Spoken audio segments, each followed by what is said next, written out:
Hey everyone, welcome to Magnet Brains. This is Barka Gupta, your computer educator for class 10.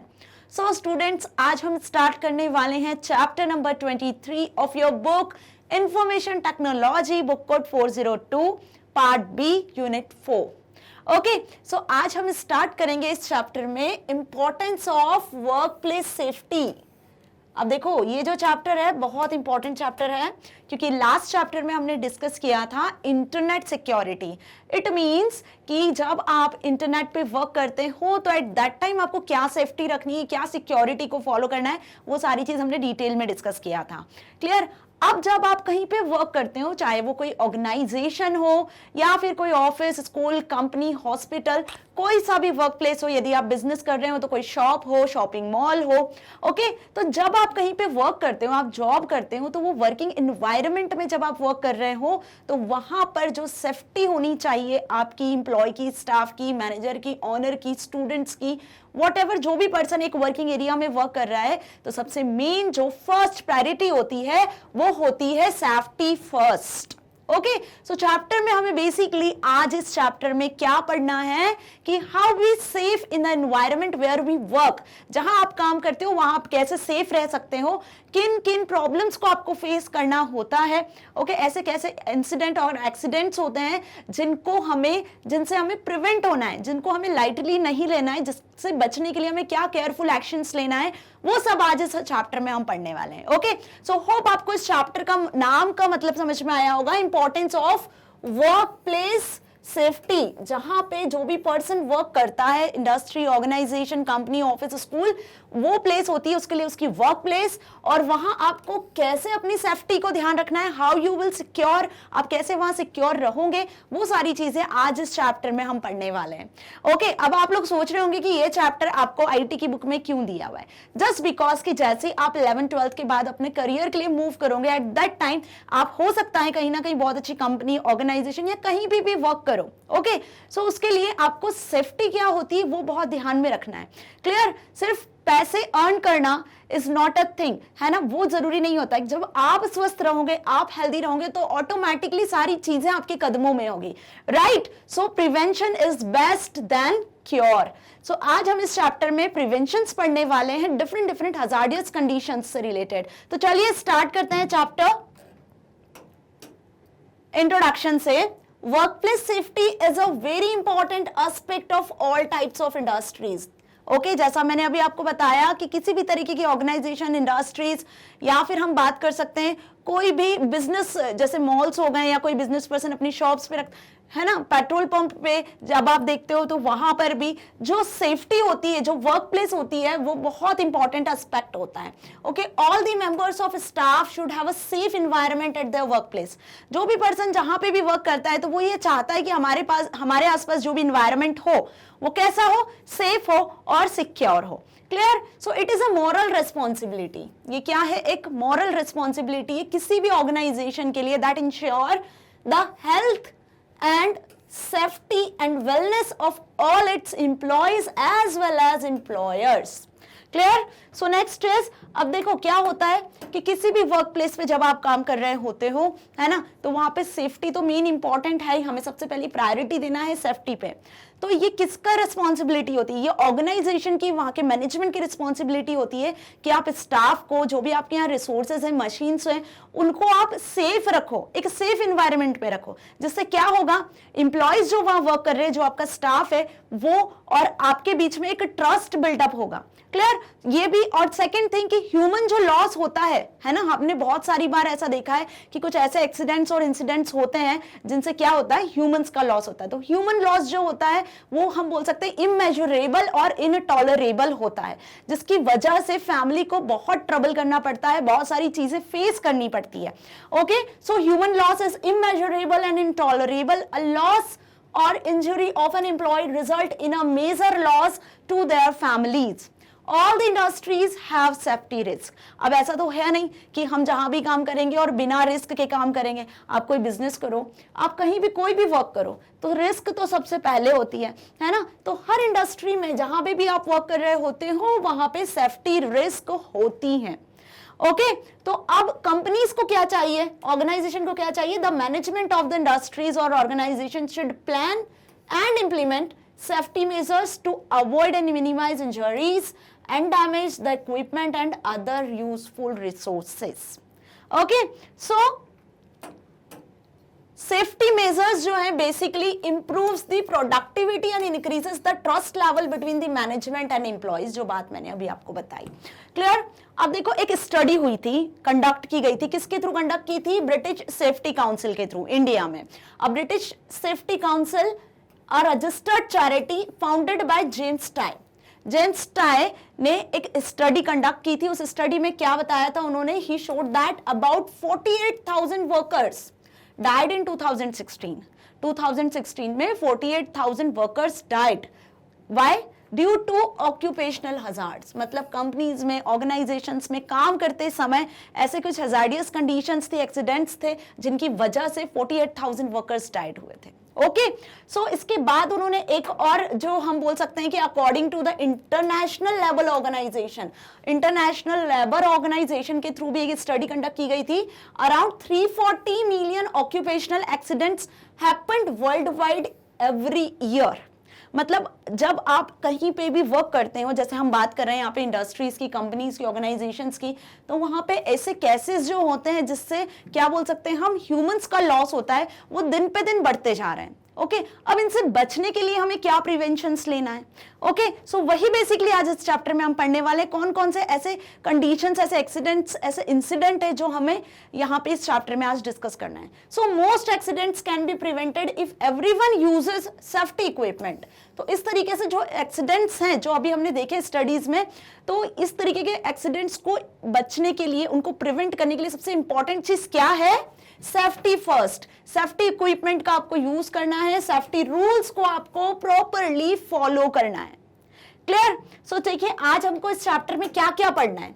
इस chapter में 4 types की safety rules को आपको discuss करना है बेसिकली, जिसमें फर्स्ट है फायर सेफ्टी, सेकंड है falls and slip safety, third is electrical safety and fourth is use of first aid. अब देखो आपने बहुत सी बार न्यूज चैनल्स में या फिर हम बोल सकते हैं टीवी पर या अपने मोबाइल फोन्स में, अखबारों में, न्यूज़पेपर्स में देखा होगा कि ये जो सारे हैजार्डियस कंडीशंस हैं ये दिन पे दिन बढ़ती जा रही है ना। मतलब फायर सेफ्टी आपने देखा होगा, बहुत सारे ऐसे फायर इंसिडेंट, फायर केसेस होते हैं, है ना, चाहे वो कोई कंपनी हो, ऑर्गेनाइजेशन हो। इंडिया में बहुत सी बार हमने देखा है कि फायर इंसिडेंट्स होते हैं, किसकी वजह से, केयरलेसनेस की वजह से। हो सकता है कंपनीज में कुछ ऐसे इलेक्ट्रिक शॉक की वजह से ये फायर इंसिडेंट्स बढ़ते हैं। क्लियर? सिंपल ऐसी falls and slip safety, falls and slip safety भी हमारी केयरलेसनेस की वजह से हम ये सेफ्टी नहीं रख पाते हैं। क्लियर? इलेक्ट्रिकल सेफ्टी, बहुत सी बार ऐसा होता है कि इलेक्ट्रिक शॉक की वजह से भी हम इस इंसिडेंट का हिस्सा बन जाते हैं। क्लियर? तो बेसिकली आपको ये 4 तरीके की सेफ्टीज इस चैप्टर में पढ़ना है, और आज इस वीडियो में हम जो डिस्कस करने वाले हैं वो है fire safety rules and preventions. Clear? तो चलिए स्टार्ट करते हैं fire safety rules and preventions के साथ। And before this we study about some cases, okay, जो आपकी बुक में भी दिए हुए केस स्टडी के नाम से। क्लियर? फायर सेफ्टी पे बेस्ड। तो फर्स्ट जो केस स्टडी है, यहाँ पे जो केस है वो मैंने डिस्कस किया है, कुंभकोणम स्कूल फायर तमिलनाडु 2004। अब तमिलनाडु में एक स्कूल था, ओके, उस स्कूल में 2004 में एक फायर इंसिडेंट हुआ था, बहुत ज्यादा इसमें स्टूडेंट्स का लॉस हुआ था। अब कैसे ये इंसिडेंट हुआ था, क्या केयरलेसनेस थी जिसकी वजह से ये इंसिडेंट हुआ था। अब इस स्कूल में क्या था, जो छत होती है ना, रूफटॉप, वो थी घास फूस से बनी हुई। ओके, मतलब वो जो सूखी जो ड्राई घास होती है ना, उससे बनी हुई थी रूफटॉप। अब मिड डे मील जब प्रिपेयर हो रही थी, मिड डे मील मतलब स्कूल में वहां पे बच्चों का खाना खुद प्रिपेयर किया जाता था, तो उस टाइम पे क्या हुआ कि जब खाना बनाया जा रहा था तो उस टाइम पे फायर इतनी तेज आई कि अपर लेवल तक पूरे स्कूल में जितनी भी रूफटॉप थी सब जल गई। पूरा स्कूल एक तरीके से बहुत ज्यादा फायर से अफेक्टेड हुआ। और यहाँ पे अप्रोक्स 100 जो चिल्ड्रंस थे, 94 से 100 के बीच में चिल्ड्रंस क्या हुए, डाइड हुए। क्लियर? तो अब यहाँ पे क्या केयरलेसनेस थी, यहाँ पे केयरलेसनेस की यदि बात करते तो कोई फायर एक्सटिंग्विशर्स नहीं था, किसी भी तरीके की हम बोल सकते हैं ना कोई फायर अलार्म थी, ना कोई सेफ्टी थी जिसके थ्रू आप इस फायर को कम कर सकें। और मिनिमम 1 आवर से 2 आवर्स के बीच में वहां पर फायर ब्रिगेड आई और देन आफ्टर दैट उसको सारी कंडीशंस को संभाला गया। पर मतलब क्या था, उसके बीच टाइम में, इन दैट टाइम क्या हुआ, इतनी सारी लॉस और इंजर्ड तो हो गए ना पर्सन्स। क्लियर। सेकंड जो फायर इंसिडेंट आपको दिया हुआ है आपकी बुक में, केस स्टडी दी हुई है, वो है fire incident and armoury hospital Kolkata India. अब देखो ये एक हॉस्पिटल का केस है। अब यहाँ पे क्या हुआ था, 3:30 AM 2011 की बात है, एक दिन था जिस दिन 3:30 AM पर एक ऐसा इंसिडेंट हुआ था शॉर्ट सर्किट का। अब वो शॉर्ट सर्किट कहां पर हुआ था, बेसमेंट में। जहां बेसमेंट में इस हॉस्पिटल में कार पार्किंग होती है, वहां पर ये इंसिडेंट हुआ। कार पार्किंग के इलेक्ट्रिक शॉक से फायर इतना स्प्रेड हुआ कि हॉस्पिटल में कुछ 19 से 20 पेशेंट्स जो हैं वो इंजर्ड हुए। क्लियर। अब उस केस में देखिए बात यहां पर ये थी कि यहां पे फायर एक्सटिंग्विशर्स अवेलेबल थे, हम बोल सकते हैं कि जो अलार्म्स होती फायर अलार्म्स वो अवेलेबल थी, बट वो सारी चीजें डेड कंडीशन में थी। बहुत टाइम से हम बोल सकते हैं उनका क्या नहीं हुआ था, इंस्पेक्शन नहीं हुआ था, उनको चेक नहीं किया गया था। सो एट दैट टाइम वहां पे ये सारी चीजें होते हुए भी ये केस हुआ और हम बोल सकते हैं कि वहां पे इतने पेशेंट्स डाइड हुए। क्लियर। सो ऐसे कुछ केसेस होते हैं जो हमारी लाइफ में बहुत अफेक्ट करते हैं। जैसे एक केसेस है, ये है जो सूरत में आपने देखा होगा, न्यूज चैनल्स में भी सुना होगा, सूरत में एक कोचिंग सेंटर था, राइट। और उस कोचिंग सेंटर में टॉप फ्लोर पे कुछ मतलब एक मॉल था, उस मॉल में सबसे टॉप फ्लोर पे कोचिंग सेंटर चलता था। ओके। अब वो जो टॉप बिल्डिंग्स थी वो परमिशन नहीं थी गवर्नमेंट की, फिर भी वो टॉप बिल्डिंग्स क्रिएट की हुई थी और वहां पर उस कोचिंग सेंटर में कोई एग्जिट एंट्री भी नहीं थी।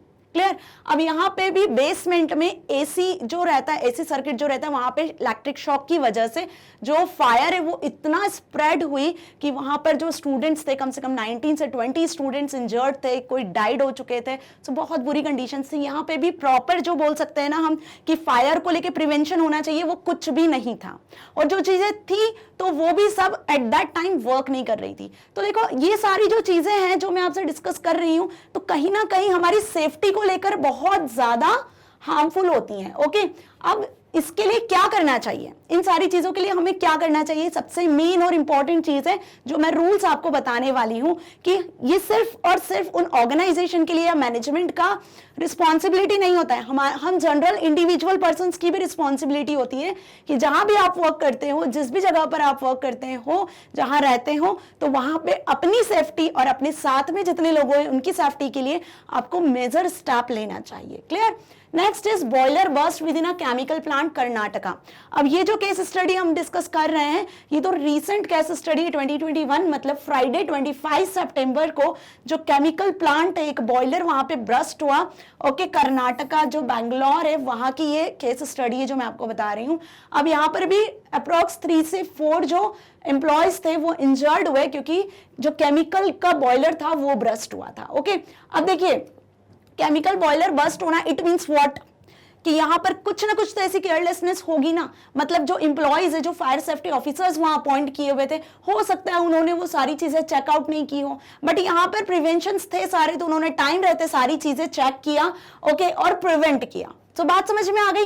तो अब हम स्टार्ट करेंगे fire safety prevention rules and regulations, ताकि इस तरीके की जो कंडीशंस है उससे कैसे बचा जा सके, है ना, क्या प्रिकॉशंस आपको लेना है, वो हम सारी चीजें डिस्कस करने वाले हैं। Clear. Fire is a very serious hazard at workplace. It can cause major financial losses to a business and also result in a loss of human lives. Prevention is absolutely critical when dealing with fire safety, and there are many different rules that can be implemented to reduce the risk. अब fire की risk को reduce करने के लिए, है ना, fire से safety के लिए जो प्रिवेंशन है, जो रूल्स हैं, वो अब हम डिस्कस करने वाले हैं। ओके। सो जिसमें फर्स्ट रूल है carry out a fire safety risk assessment. सबसे पहली चीज जो बहुत इंपॉर्टेंट होती है किसी भी ऑर्गेनाइजेशन के लिए कि वहां पे आपको एक प्रॉपर रिस्क असेसमेंट करवाना होता है ना। रिस्क असेसमेंट मतलब वहां पे आपको इंप्लॉइज को क्या करना है, ट्रेन करके रखना है। Clear. Fire extinguishers, smoke alarm, ये सारी चीजें एक्टिव रहनी चाहिए। इन्हें कैसे यूज करना है वो रिस्क असेसमेंट उन्हें सिखाना चाहिए। Clear. So employers should carry out a risk assessment at the workplace which can include fire prevention, fire detection and warning and emergency escape and firefighting. ठीक है, हमेशा किसी भी ऑर्गेनाइजेशन में, कंपनी में, ऑफिस में, स्कूल में एक ऐसे इमरजेंसी एस्केप्स होने चाहिए, ऐसे इमरजेंसी एग्जिट्स होने चाहिए, इन केस यदि ऐसी कोई सिचुएशन आती है तो हम वहां से बाहर निकल सकें, हम उस कंडीशन को फेस कर सकें। Clear? Now fire needs 3 elements. अब फायर को स्प्रेड होने के लिए, फायर स्टार्ट होने के लिए 3 बेसिक एलिमेंट्स होते हैं जिनकी नीड होती है, heat, oxygen and fuel. Okay, so without this element a fire will not or start or spread. Clear? तो अब ये जो 3 एलिमेंट हैं, यदि ये 3 एलिमेंट जब फायर स्टार्ट हो रही है या स्प्रेड होने की कंडीशन में, यदि ये 3 एलिमेंट, ये फ्लेमेबल मटेरियल जो इन 3 एलिमेंट्स मिलकर बनते हैं वो अवेलेबल ना हो तो फायर स्प्रेड नहीं होगी, और ज्यादा हम बोल सकते हैं कि ज्यादा अमाउंट में स्प्रेड नहीं होगी, किसी को हार्म नहीं करेगी। क्लियर? तो हमें ये ध्यान में रखना है, a key strategy to prevent fire is to remove one or more of these elements. The risk assessment should include detail to all 3 elements to minimize the risk of a fire starting or spreading. So a fire prevention strategy should be built based on this assessment. तो क्या मैंने अभी इसका conclusion निकला? ये conclusion निकला है कि फायर असेसमेंट जो प्लान्स होते हैं, जो स्ट्रेटेजीज होती है, वो हर एक कंपनी, हर एक इंडस्ट्री, ऑर्गेनाइजेशन के पास में होनी चाहिए। वहाँ इतने सफिशिएंट एम्प्लॉयज होने चाहिए, वेल ट्रेन्ड एम्प्लॉयज होने चाहिए जो इन रिस्क से बच सकते हैं, बचा सकते हैं। Okay, next is keep the work place clean. हमेशा जो वर्क प्लेस है वो कैसी रहना चाहिए? क्लीन रहना चाहिए। इट मीन्स कि जो फ्लेमेबल मटेरियल्स होते हैं, ओके, जो भी फ्लेमेबल पार्ट्स होते हैं वो हर जगह पर नहीं होना चाहिए। स्पेशली जैसे हम बात करते हैं कि कंप्यूटर सिस्टम होता है, ओके, अब सीपीयू हीट गेन करता है, क्लियर, तो सीपीयू एकदम इलेक्ट्रिक स्विच के पास नहीं होना चाहिए। तो इस तरीके से, या फिर कुछ ऐसे मटीरियल्स होते हैं, ओके, जो जल्दी हीट पकड़ते हैं, तो आपको उन चीजों को क्या रखना है? इलेक्ट्रिक स्विचेस से या हर चीजों से दूर रखना है। स्पेस जो है वो आपको क्लीन करके रखना है। So a clean and tidy workplace helps prevent fire threats, especially if it handles a lot of flammable materials. Such materials should be stored in safe environment. और इस तरीके के materials को हमें कहाँ रखना है? एक safe environment में रखना है, away from flames. Clear? So a untidy workplace result in clutter, which acts like fuel for the fire to spread and also prevents access to exit and emergency equipment like fire extinguishers or sprinkler systems. तो हमें किसका use करना है इस तरीके से? Fire extinguishers और sprinkler systems का। Clear? Also smoking should not be allowed at the work place. आपने बहुत सी बार देखा होगा, क्योंकि स्मोकिंग तो अब एक ट्रेंड में है। क्लियर? तो हर जगह पर जहां पर कुछ फ्लेमेबल मटेरियल्स है, जहां पर फायर जैसे इक्विपमेंट का यूज होता है, तो वहां पे आपको स्मोकिंग को अलाउ नहीं करना चाहिए। ओके, स्मोकिंग अलाउड नहीं होना चाहिए। बहुत सी ऑर्गेनाइजेशन में, कंपनीज में, स्कूल्स में, आपने कॉलेजेस में देखा होगा, या जब आप मूवीज में, थिएटर्स में जाते हो मूवीज देखने, तो वहां पे लिखा होता है clear, smoking is not allowed. Okay, वो रीजन ही यही होता है। क्यों? क्योंकि हम बोल सकते हैं कि वो लोग क्या चाहते हैं, वो लोग कस्टमर्स की, एम्प्लॉयज की, सबकी सेफ्टी रखना चाहते हैं। That's why. Okay, now next is maintain electrical safety. अब देखो, इलेक्ट्रिकल सेफ्टी भी हमें रखना बहुत जरूरी होता है। ओके, जो अभी मैंने केसेस बताए, इसमें मोस्ट ऑफ द केसेस किससे रिलेटेड थे? इलेक्ट्रिक शॉक सर्किट से रिलेटेड थे। मतलब इलेक्ट्रिक सर्किट्स में प्रॉब्लम हो जाना, ओके, उसकी वजह से ही सबसे ज्यादा जो केसेस होते हैं फायर्स के, हजार्डियस कंडीशंस होती है, वो इसी की वजह से होती है। तो सबसे मेन जो पॉइंट होता है वो होता है इलेक्ट्रिकल सेफ्टी मेंटेन करना। ओके, अब ये कैसे होती है? हो सकता है कोई फॉल्ट, वायरिंग गलत हो, या फिर वायर कहीं से निकला हुआ हो जो इलेक्ट्रिक शॉक जल्दी से कैच कर रहा हो। Clear? So a fault wiring or malfunctioning of electrical equipment can lead to voltage fluctuation circuit that can further be a reason or a cause of a fire or on workplace. Clear? Even defective wiring हो सकता है, wiring wrong की हो किसी भी चीज की, कोई इलेक्ट्रिक स्विच की। क्लियर? ओवरलोडेड सॉकेट्स में बहुत ज्यादा ओवरलोड हो चुका हो, and equipment that are old and faulty. हो सकता है कोई ऐसा इक्विपमेंट जो बहुत ज्यादा ओल्ड है, फिर भी उसके साथ वर्क किया जा रहा है। Okay, that leads the heating of cables, जिनकी वजह से केबल हीट होती है, इक्विपमेंट हीट होता है, and which can turn lead to fire. तो बात समझ में आई कि आपको जो भी इलेक्ट्रिकल अप्लायंसेस आपके यहाँ यूज हो रहे हैं, ओके, ऐसा जरूरी नहीं है कि कंपनीज या स्कूल ऑर्गेनाइजेशन की बात करें, हमें ये सेफ्टी हमारे घर में भी रखनी होती है। ओके, हमारे घरों में भी क्या होता है कि ऐसे कुछ डिवाइसेस होते हैं जो क्या करते हैं, बहुत जल्दी हीट को एब्जॉर्ब करते हैं, ओके, हीट अप होते हैं। क्लियर? तो हमें बहुत ध्यान रखना है कि जो इलेक्ट्रिकल सेफ्टी है वो हमें बहुत ध्यान रखनी है।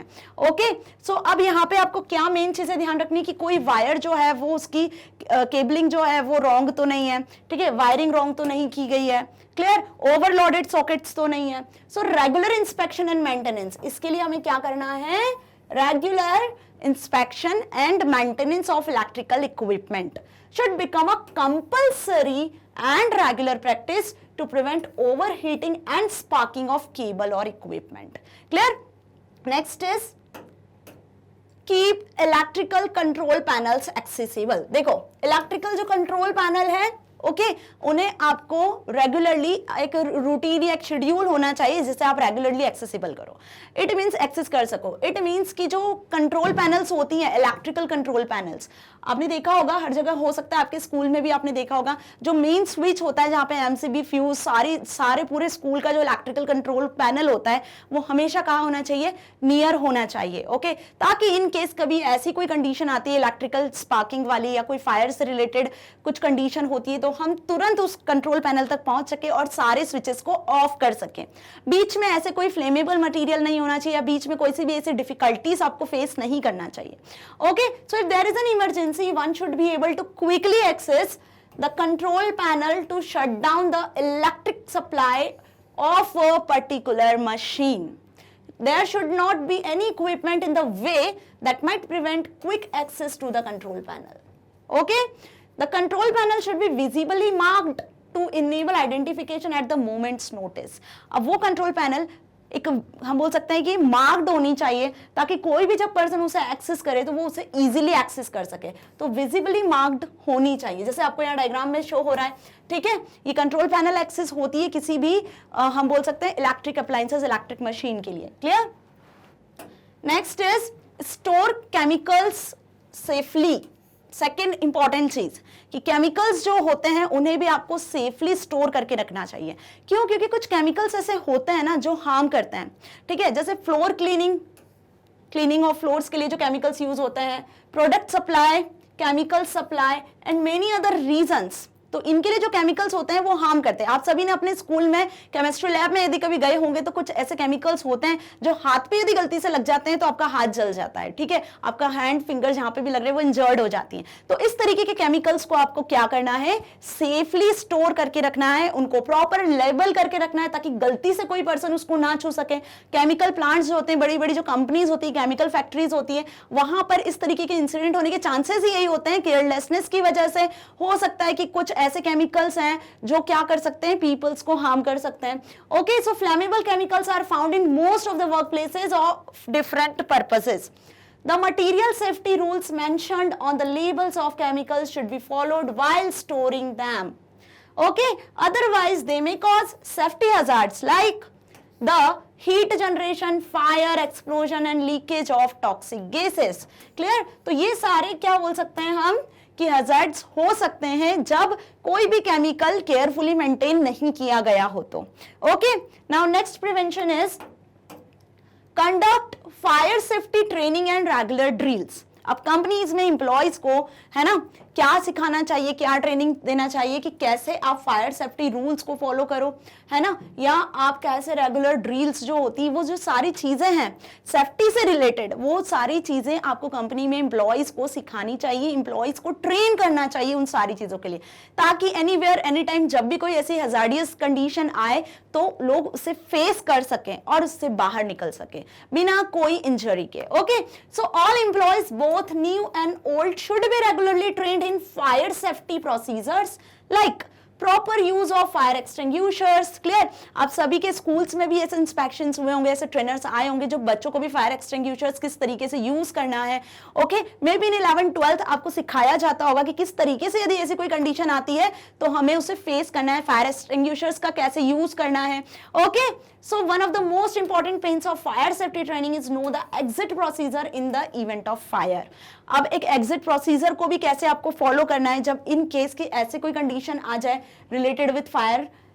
So fire drills should be conducted regularly. Well-trained employees are always alert and observant and help greatly in achieving fire safety at workplace. और जो trained officers हैं उन्हें हमेशा क्या रहना चाहिए, alert होना चाहिए और observe करते रहना चाहिए सारी चीज़ों को check करते रहना चाहिए regularly, okay, ताकि वो इस तरीके की किसी condition से बच सकें. Okay, next is fit relevant equipment. अब जो भी कंपनी, ऑर्गेनाइजेशन, स्कूल, ऑफिस, जहां भी आप वर्क करते हो तो वहां पे आपको क्या यूज करना है, ऐसे इक्विपमेंट यूज करना है जो जब कोई भी ऐसी फायर रिलेटेड इंसिडेंट हो, एक्सीडेंट हो, तो उसे हमें बता सके, जनरल पब्लिक तक ये सारी चीजें पहुंच सके. जैसे फायर अलार्म, आपने देखा कहीं पे भी स्मोक भी होता है, कुछ होता है, जनरली छोटा सा भी इलेक्ट्रिक सर्किट होता है तो फायर अलार्म बजने लग जाती है. ठीक है, इट मीन्स कि सब लोग इस चीज से अवेयर हो जाते हैं और उस प्लेस को खाली करने लगते हैं. राइट, तो ये क्या है, ये सारे वो इक्विपमेंट्स हैं जो हमें क्या करते हैं, प्रीरियर मैसेज देते हैं ऐसे कुछ इंसिडेंट होने के पहले. So smoke alarms and sprinklers should be fitted throughout the building. Now in case of fire, smoke detectors can detect the fire and sprinkler systems can help extinguish and reduce the spread of fire. Clear? इसके बाद यदि हम बात करते हैं तो the right fire fighting equipment like fire extinguisher should be made available. आपने देखा होगा हर जगह, चाहे वो स्कूल हो, ऑफिस हो, इंडस्ट्री हो, पेट्रोल पंप पे भी आपने देखा होगा फायर एक्सटिंग्विशर्स लगे रहते हैं, जस्ट बिकॉज कि वहां पे चांसेस ज्यादा होते हैं ऐसे कंडीशंस के होने के. सो ये सारी चीजें हमेशा हर जगह अवेलेबल होना चाहिए. Fire alarm should be installed in large workplaces with a huge number of workers to help evacuate the personnel speedily in case of fire. Testing of sprinkler systems and smoke detectors should be conducted at least once annually.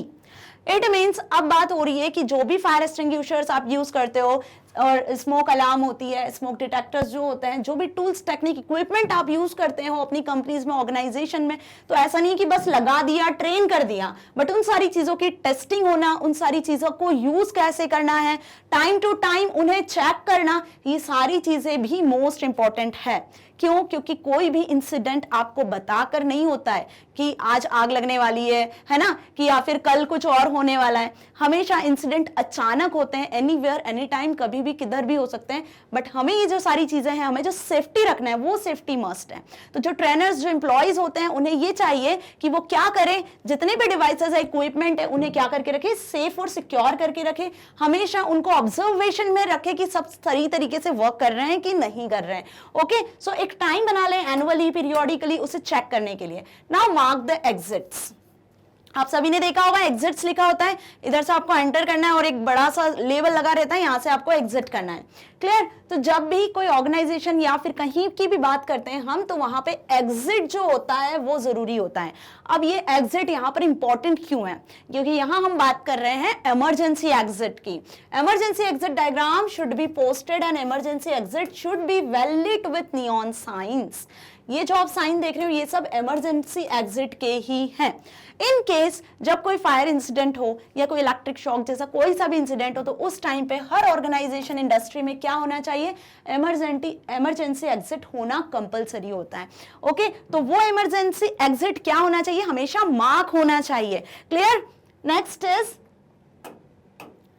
Access to important information. देखो, employees should have a list of emergency contact number and basic information like floor plans, symbols of exit, etc. अब यहाँ पर employees को क्या जरूरी होता है कि वो क्या करें, हर इंपॉर्टेंट इंफॉर्मेशन की एक्सेस रखें, जैसे कॉन्टैक्ट नंबर्स हो गए, क्लियर, या किसी का एड्रेस या किसी की इंफॉर्मेशन, वो सारी चीजें यहाँ पर मेंटेन होना बहुत जरूरी होता है. Okay, now the safest way to deal with fire is to prevent it. Fire से बचने के लिए हमें क्या करना है, उसे प्रिवेंट करना है. Prevention is always better than the cure and it is best to try and avoid fire disasters.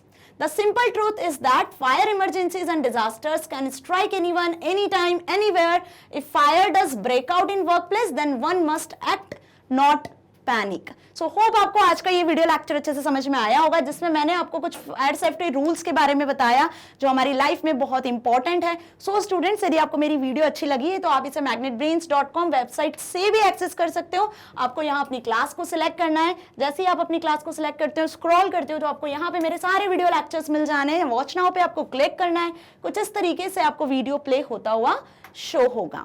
Okay, so students, magnet brains 100% free education आपको प्रोवाइड कर रहा है, तो प्लीज इसका बेनिफिट लीजिए ताकि आप अपनी लाइफ में कुछ अच्छा अचीव कर सकें। तो मिलते हैं नेक्स्ट क्लास में नेक्स्ट सेफ्टी रूल्स के साथ। Stay here, stay happy. Thank you so much.